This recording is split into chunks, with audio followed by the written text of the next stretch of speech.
15वीं और 16वीं शताब्दी, जब यूरोप के देशों में एक नई दौड़ शुरू हुई, समुद्री मार्गों की खोज की दौड़। लक्ष्य था भारत, जिसे सोने की चिड़िया कहा जाता था। 1498 में पुर्तगाली नाविक वास्को डी गामा ने अफ्रीका के केप ऑफ गुड होप को पार करते हुए भारत के कालीकट बंदरगाह तक पहुंचने का नया समुद्री मार्ग खोजा। इस खोज ने यूरोप और भारत के बीच व्यापार के नए द्वार खोल दिए। अब मसाले, कपड़ा और कीमती वस्तुएं सीधे समुद्र के रास्ते यूरोप पहुंचने लगी।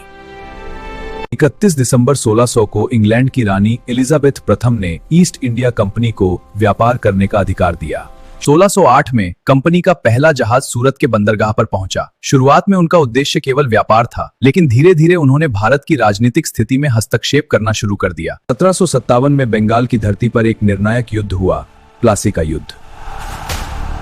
इस युद्ध में ईस्ट इंडिया कंपनी की सेना का नेतृत्व रॉबर्ट क्लाइव कर रहा था, जबकि बंगाल के नवाब सिराजुद्दौला अपनी सेना के साथ मैदान में थे। लेकिन इस युद्ध का परिणाम तलवारों से नहीं, बल्कि विश्वासघात से तय हुआ।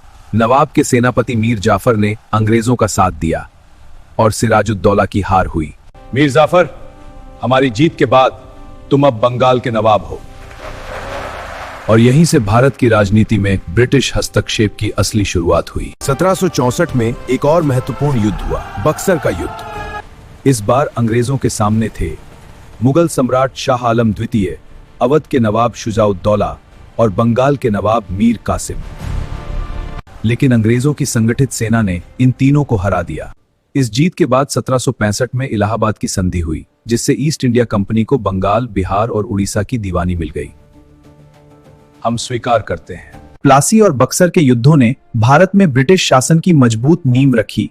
अब ईस्ट इंडिया कंपनी सिर्फ एक व्यापारी संस्था नहीं रही, बल्कि वह एक शासक बन चुकी थी। आर्थिक नियंत्रण, राजनीतिक चालें और सैन्य शक्ति के दम पर अंग्रेजों ने धीरे धीरे पूरे भारत पर अपना कब्जा जमा लिया। समुद्री मार्ग की खोज से शुरू हुई यह कहानी व्यापार से सत्ता तक पहुंची और अंततः भारत को लगभग 200 वर्षों की गुलामी में धकेल दिया। लेकिन यही संघर्ष आगे चलकर आजादी की लड़ाई की चिंगारी भी बना।